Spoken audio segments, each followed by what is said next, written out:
Salamullah ala Toha Rasulillah. Silakan Ustaz didudukkan dulu di sana Ustaz.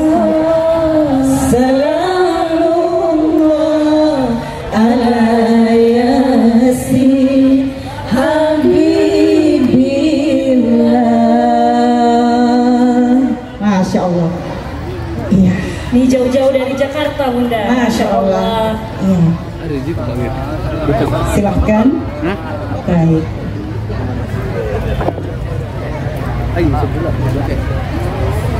Ketua MUI, Bapak Wakil Bupati, iya. Ketua Basnas PCNU Tanah Toraja, KUA Kecamatan Makale, Kepala Kementerian Agama Kabupaten Tanah Toraja dari Haji Pengadilan Agama. Iya. Silakan bergabung Ustaz. Masya Allah, tabarakallah. Iya. Silakan Ustaz. Di samping Bapak Wakil. Iya. Baik, sudah hadir di tengah kita yang tengah dirindukan, dan kita akan bersama-sama masuk ke acara berikut, yaitu Iya, baik. bersama kita. Mari Ustaz. Silakan. Jauhi yang dilarang. Itulah kenapa Bapak Ibu saya bangga sekali dengan masyarakat Tanah Toraja ini. Yang tadi Bapak Wakil Bupati menyatakan bahwa ini miniatur indahnya Indonesia. Saya bingung dengan masyarakat sekarang. Senang banget dapat ustadz impor sehingga mengajarkan karakter mereka dari sana. Padahal kita punya ulama pribumi, ulama-ulama yang lahir tumbuh besar, dan ulama kita bukan ulama kaleng-kaleng. Ulama kita ratusan tahun silam jadi mufti di Hijaz. Waktu itu belum namanya Saudi Arabia. Buka di Google kalau pengen tahu berapa banyak ratusan tahun silam ulama kita sudah menjadi ulama hebat, rujukan ulama Timur Tengah. Bapak Ibu yang dirahmati Allah, berapa menit lagi saya ya? Hah? Sampai jam?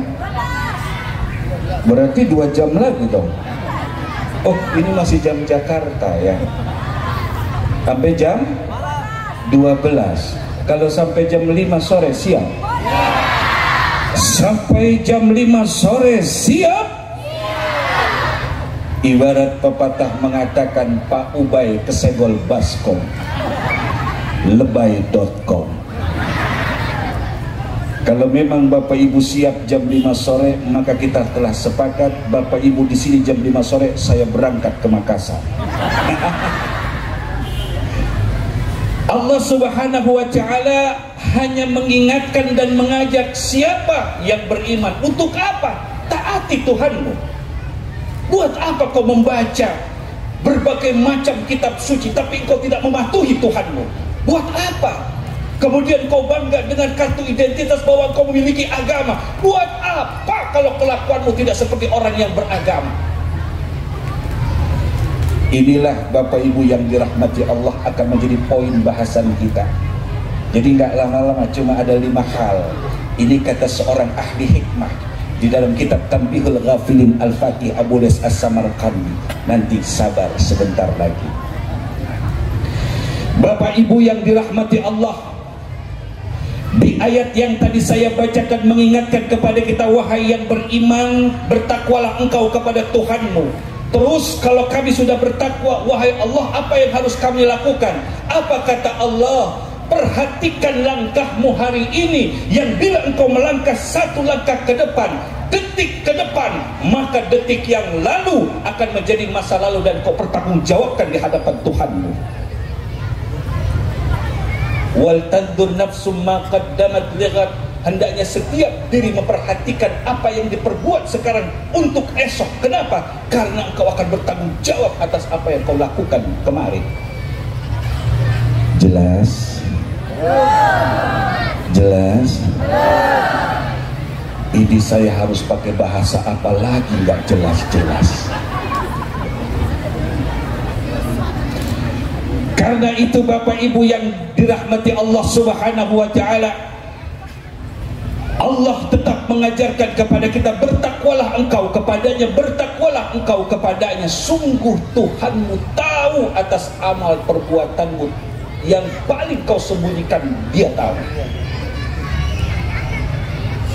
Karena itu Bapak Ibu yang dirahmati Allah, di dalam perjalanan manusia, ada di antara manusia yang tahu kalau dia tahu dan dia seperti orang tahu.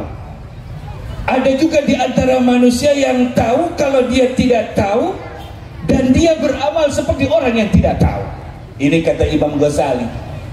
Nah, letakkan dirimu yang mana?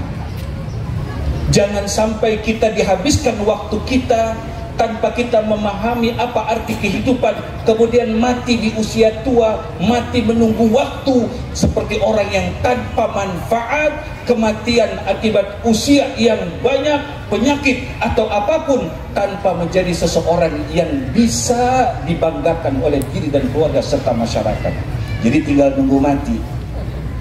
Kalau matinya husnul khatimah, kalau su'ul khatimah. Dan sekarang Bapak Ibu, banyak orang Islam meninggal su'ul khotimah. Kenapa? Islam mengharamkan judi. Ternyata ada ibu-ibu ketika meninggal dunia, anaknya baru tahu pas buka HP ibunya doyan judi online. Ibu sebelah sana, bukan ibu-ibu majelis sini, bukan majelis sana. Itu maaf ya, income judi online Indonesia terbesar se-Asia Tenggara, bahkan hampir setara dengan APBN Indonesia. Inilah yang pemerintah kita Republik Indonesia sedang memeranginya. Karena itu kami cuma menghimbau, ayo jangan, taati Allah dan taati Rasulullah. Tahun baru adalah sebuah lembar baru yang indah. Tinggalkan keburukan di masa lalu. Kata Rasul, siapa yang hari ini lebih baik dari kemarin, beruntung. Siapa yang hari ini sama seperti kemarin, rugi. Siapa yang hari ini lebih buruk dari kemarin, dia binasa. Hadis ini dipakai oleh para ahli ekonomi, ahli finansial. Kenapa? Untuk apa? Untuk memotivasi mereka dalam mencari keuntungan di masa depan. Nah, Bapak Ibu yang dirahmati Allah, ini sudah jelas. Nah, sekarang pertanyaannya begini, apa sih yang menyebabkan kita seperti orang yang tidak mampu memahami karunia Allah berupa dipanjangkan usia, diberikan kesempatan kumpul bersama keluarga lebih panjang, besok masih ketemu, besok lagi masih ketemu, besok lagi masih ketemu. Ini karunia terbesar.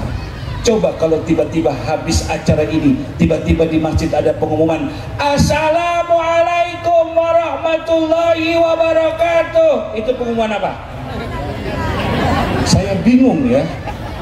Ya, kenapa kok pengumuman itu nggak perlu ada ijtima ulama, nggak perlu MUI melakukan rapat khusus, Muhammadiyah melakukan perkumpulan khusus untuk menetapkan kalau ngumumin orang meninggal nadanya kayak begini ya, kemudian awalnya begini ya, setelah itu tahapannya nggak pernah. Tapi kenapa se-Indonesia saya keliling itu sama, begitu ngumumin orang meninggal nadanya Assalamualaikum warahmatullahi wabarakatuh.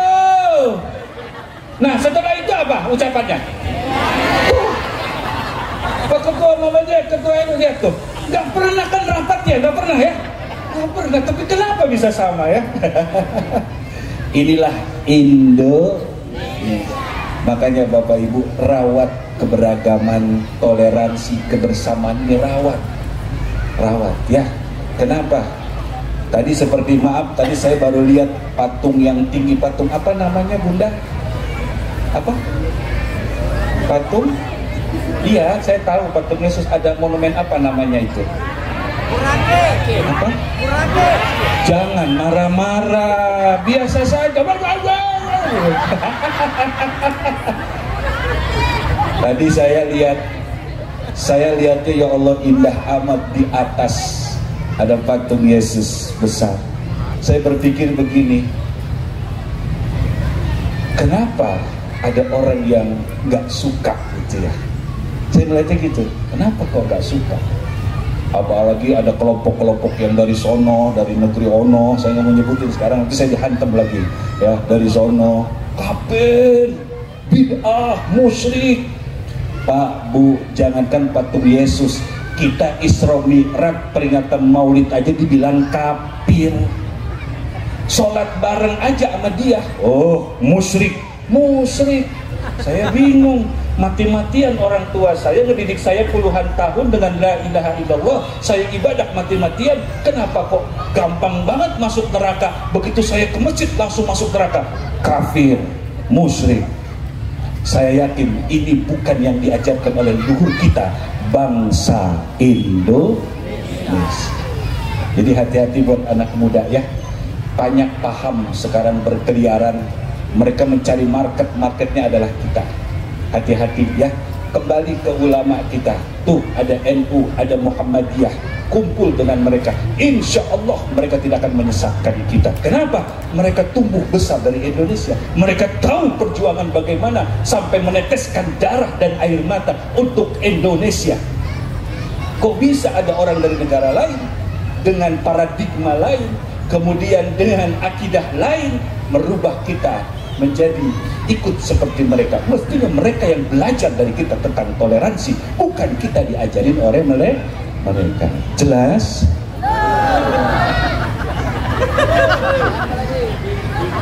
Ada seorang ulama ditanya oleh seorang pemuda. Ulama ini ditanya oleh seorang pemuda, tapi pemuda ini pun bukan pemuda sembarangan.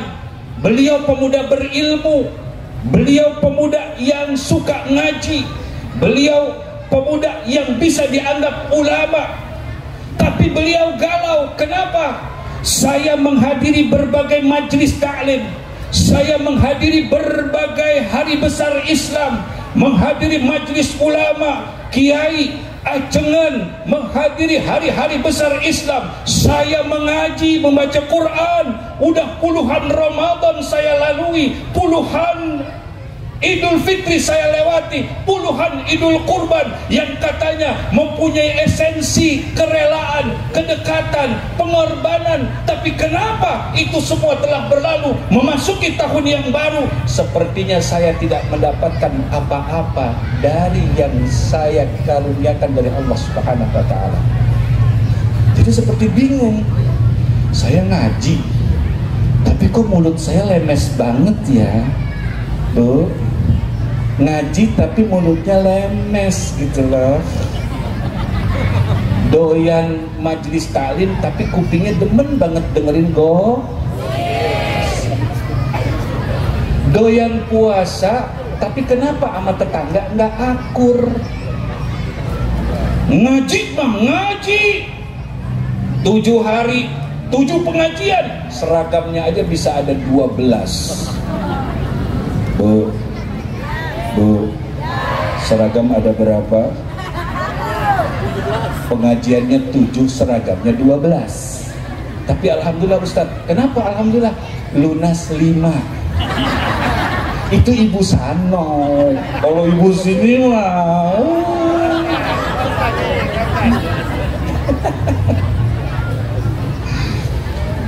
apa kata pemuda yang berilmu ini? Malanan nasma'ul ilma. Kami ini seperti gak mendengarkan dan tidak mencermati ilmu yang Allah hadapkan kepada kita setiap hari. Wala nantafi' bihi. Sepertinya kami tidak bisa mengambil manfaat dari apa yang kami lalui, kami pelajari, kami baca. Ada apa sebenarnya pada diri kami? Apa jawab ulama? Faqala lahum li khamsi hisalin. Ternyata yang jadi masalah pada mereka, orang yang tidak pandai memahami Al-Quran, sholat sunnah, ibadah malam rajin tapi tidak bisa mengambil hikmah dari sholat sunnah, membaca Quran, Ramadan tidak pernah dia berhenti tidak berpuasa, Idul Fitri, Idul Adha, bahkan majlis-majlis ulama sering dia hadiri. Tapi kenapa seperti malana nasma'ul ilma wala nantafi' bih? Kayaknya kami nggak mendengar itu semua, kami nggak mengalami itu semua, dan kami tidak bisa mengambil manfaat dari itu semua. Ada apa? Ulama menerangkan yang menjadi penyebab itu semua sebenarnya 5 hal saja, nggak banyak. Yang pertama kata ulama, qad an'amallahu alaikum falam tashkuruh.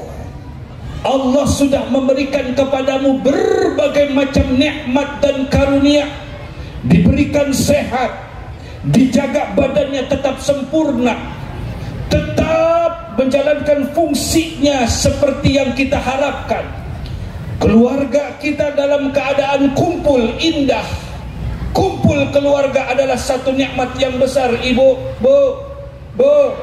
ibu nanti malam tidur dengan ayah, dengan bapak, dengan anak, itu adalah nikmat terbesar. Pak, kalau bapak bangun tidur di sebelah bapak masih ada istri, nikmat. Kalau mau tahu nikmatnya seperti apa, tanya suami yang ditinggal kabur istrinya. Begitu ditinggal kabur istrinya gara-gara ini emosi, abang ditegurkan nama istri, egonya kena. Apa? Aku suami, aku kepala rumah tangga, kau tidak menghormati aku. Kalau pertengkaran suami istri itu jarang ada kecap nomor 2, semuanya pengen nomor, itu pun jemaah suami sebelah sana. Kalau sini mah nggak boleh. Jadi bapak-bapak mohon maaf kenapa saya lebih banyak memanggil ibu, karena pertama jumlah ibu-ibu lebih banyak. Yang kedua, ibu, bukankah Rasul pernah bersabda ketika ditanya oleh sahabat, ya Rasul, kepada siapa aku harus berbuat baik? Jawaban pertama Rasul apa? Kemudian pertanyaan yang kedua sama pertanyaannya, apa jawab Rasul yang kedua? Kemudian yang ketiga apa? Yang keempat apa? Baru itu berarti berapa ibunya?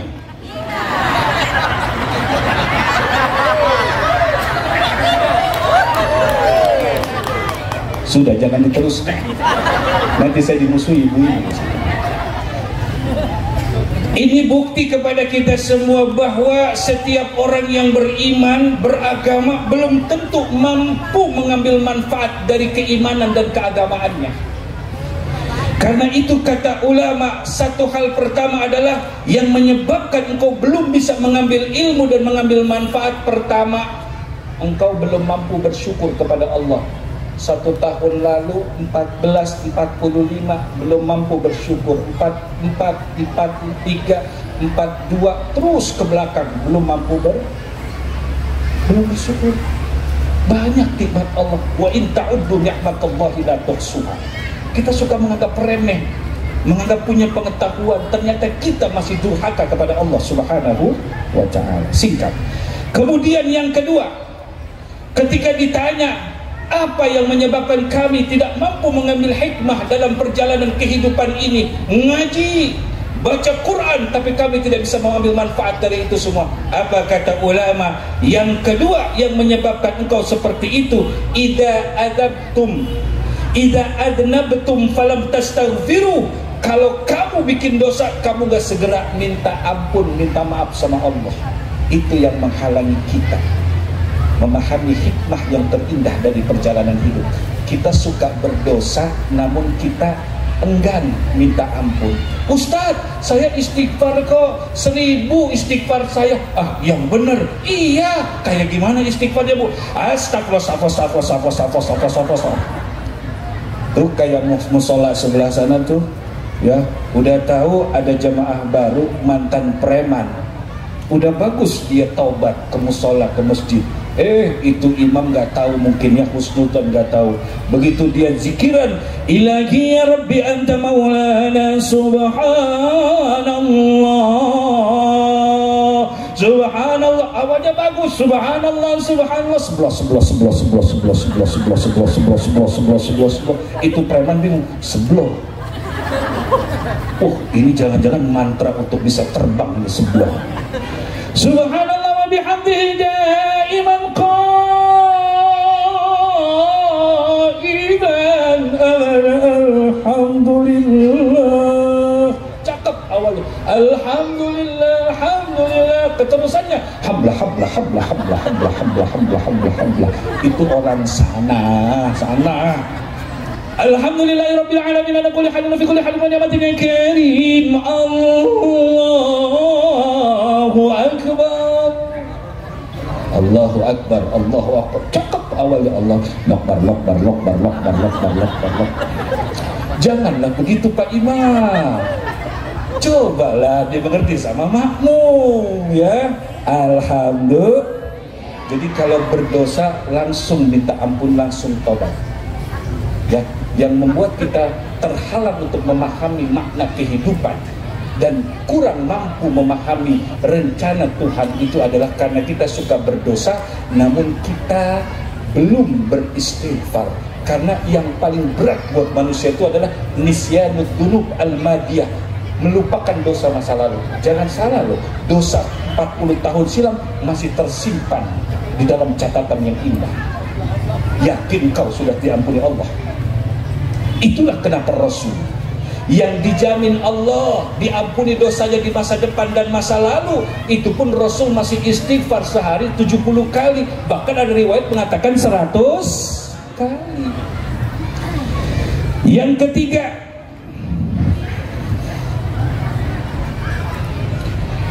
yang menjadi masalah orang-orang yang tidak mampu memahami kehidupan adalah lam ta'malu bima alimtum minal ilm. Kamu nggak mengamalkan dari ilmu yang kau dapat dari Quran, dari puasa, dari salat, dari infak, zakat, sedekah, haji, umrah. Kamu nggak mengamalkan apa yang diajarkan oleh haji umrah. Apa kata Rasul berkenaan dengan haji ketika ditanya, ya Rasulullah, bagaimana kriteria orang yang mabrur? Dijawab oleh Rasul, it'amut ta'am wafsus salam. Orang itu suka berbagi dan dia suka menebarkan keselamatan. Itu haji mabrur. Ini haji mabrur sebentar-bentar ngamuk, ngelihat tetangga melotot, sama bini nabok. Itu bukan haji mabrur, haji kabur namanya. Pulang haji bukannya rajin sholat, main gaplek di samping masjid. Ada di sana. Ya. Pulang haji cuma ingin kedapat gelar haji supaya tokonya di pasar lebih laris dibanding dia belum haji. Pengen disebut haji, kenapa? Ngelihat tetangga sebelah gamisnya bagus dari Mekah, dari Madinah, dia datang ke sana tujuannya buat gamis. Ada orang sebelah sana. Jadi apa yang kau dapat dari haji umrah? Bolak-balik haji umrah buat apa? Untuk dipanggil hajikah? Hanya untuk mendapatkan gelar kehormatankah? Lah, bukan itu. Salat sunnah, jangankan wajib 5 waktu sehari, salat malam. Tapi pertanyaannya, apakah udah innas salata tanha 'anil fahsya'i wal munkar? Sudahkah salatmu mencegah dirimu dari perbuatan keji dan munkar? Ini pernah ditanyakan sahabat Rasul ketika ngadu ke Rasulullah, turun ayat ini. Ditanya, ya Rasul, itu ada teman kita rajin sholat di masjid, tapi setiap pulang dari masjid dia bawa sendal orang. Apa jawab Rasul? Dia baru sholat, belum mendirikan sholat. Maksud mendirikan sholat itu adalah menegakkan hukum-hukum Allah yang diambil dari hikmah terindah salat. Zakat, infak, sedekah, syahadat penting. Kenapa? Banyak orang syahadat, mengaku sudah bersyahadat, tapi mohon maaf lebih banyak datang ke dukun. Begitu dengar suaminya jalan dengan tetangga kampung sebelah, langsung didatangi dukun, minta besi kuning yang dicelupkan dalam kopi suaminya. Itu dapat merusak akidah. Orang yang nganterin ke dukun sama orang yang datang ke dukun, kata Rasul, 40 hari 40 malam sholatnya nggak diterima. Makanya tolong yang suka ke dukun, kalau boleh jangan mati sebelum 40 hari. Ya gimana mau mati? Tidak diterima sholatnya oleh Allah Subhanahu wa ta'ala. Singkat pendek, yang keempat, sahibtumul akhyar walam taqtadu bihim. Kamu suka bergaul dengan orang soleh duduk dengan para alim ulama, para kiai, para ajengan, tapi kenapa kamu tidak bisa meneladani akhlak mereka? Apa? Minimal Ustadz, saya dekat sama ulama, minimal apa minimalnya? Minimal berbau-bau ulama. Oh begitu, daripada ulama bau Ustadz, lebih bagus berbau ulama. Nah, alhamdulillah. Ini bicara, kita nggak bicara minimal. Oh kan saya masih dekat sama ulama Ustadz. Memang bagus dekat ulama. Saya kan masih sholat Ustadz, bagus masih sholat. Saya masih haji Ustadz, bagus. Tapi pertanyaannya, apakah engkau tidak mengambil pembelajaran dari yang engkau lakukan seperti itu? Dan yang terakhir, apa kata ulama? Dafantumul amwat falam ta'tabiru. Udah banyak kalian menguburkan jenazah, tapi engkau tidak mengambil pembelajaran dan i'tibar bahwa ketika sakaratul maut, bu,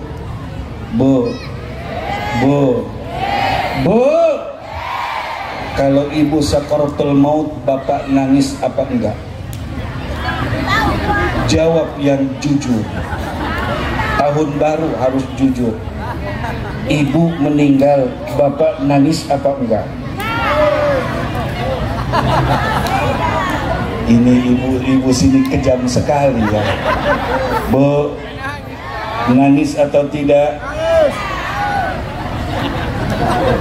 Ibu jangan suudon, lagunya ada. Ini lagu zaman dulu. Bila Israel, pakailah nada yang indah. Tahan memanggil, janganlah bu. Orang Toraja, orang tanah Toraja itu suaranya indah-indah. Bila Israel, lumayan. Datang memanggil, jasad terbujur di pembaringan. Tuh kalau Israel datang, itu jasad udah kayak nggak bisa ngapa-ngapain. Seluruh tubuh akan menggigil sekujur badan, kan kedinginan. Nih baru nih ada lagunya. Suami menangis sebelah mata sambil mencari siapa gantinya. Suami menangis sebelah mata sambil mencari siapa gantinya. Jawab Pak. Astaghfirullah Rabbal baraya, astaghfirullah minal khataya. Biarpun si ibu udah suudon, suami tetap istighfar. Ibu, bu, kalau punya suami kayak begini, jangan dikubur sebelum meninggal dunia.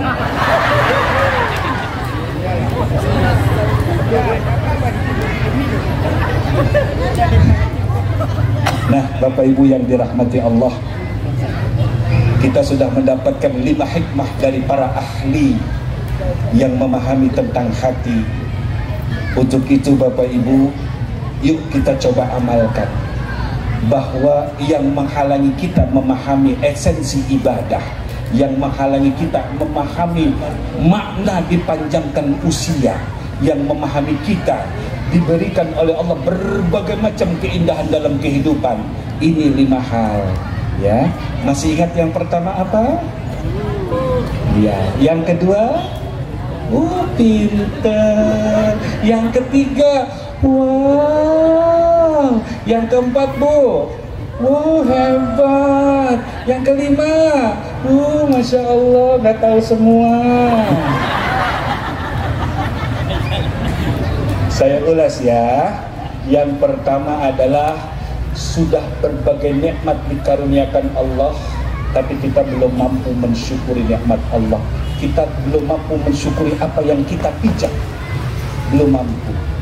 Yang kedua, kita belum mampu mengamalkan ilmu yang kita dapat dari berbagai macam universitaskah, majlis-majlis keilmuankah. Kemudian yang ketiga, kita berdosa namun kita tidak segera memohon ampun dan tidak mengambil hikmah dari perbuatan dosa itu sendiri. Dan yang keempat adalah engkau bersahabat dengan orang-orang saleh, dengan ulama, tapi kenapa belum mampu mencontoh mereka? Dan yang keempat, engkau sudah menguburkan berbagai macam jenazah, menghadiri berbagai macam keadaan sakaratul maut, tapi engkau belum mampu mengambil i'tibar. Nah, Bapak Ibu, supaya kita selamat di awal tahun seperti ini, yuk program ini mengajak Bapak Ibu berbagi Quran. Karena di luar sana ada orang yang lebih susah dari kita, ada orang yang lebih kekurangan dari kita. Satu Quran yang dibeli itu bahkan bisa lebih mahal dari mereka makan satu hari. Kita jangan egois ngelihat diri kita sendiri begini. Ada orang-orang di luar sana yang kurang mampu, punya hak yang sama. Dia juga punya hak menghatamkan Quran, mereka juga punya hak membaca Quran, mereka juga punya hak untuk mendekatkan diri kepada Allah lewat Al-Quran. Karena itu Bapak Ibu, sedekah Al-Quran dengan sedekah buku dongeng cerita, dua-duanya dapat pahala sedekah. Cuma pertanyaannya, buku dongeng si kancil mencuri mentimun itu sampai kapan membawa manfaat buat kita? Tapi Al-Quran, begitu engkau infakkan, dibaca oleh orang-orang lain, orang yang kau sedekahkan, maka pahalanya kepada dirimu. Begitu engkau infakkan, berhasil mencetak dari Quran itu penghafal Quran, maka hafalannya dan segala sesuatu yang dibaca kembali kepada dirimu. Itulah indahnya Al-Quran. Kalau yang pernah ke tanah suci, umrah atau hajikah, biasanya ustadz pembimbing menanyakan siapa yang ingin sedekah Quran di Masjidil Haram.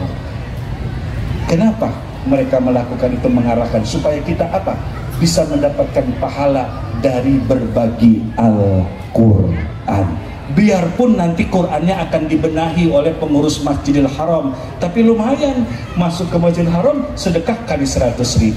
Belum lagi begitu Quran kita sampai ada yang baca 100.000.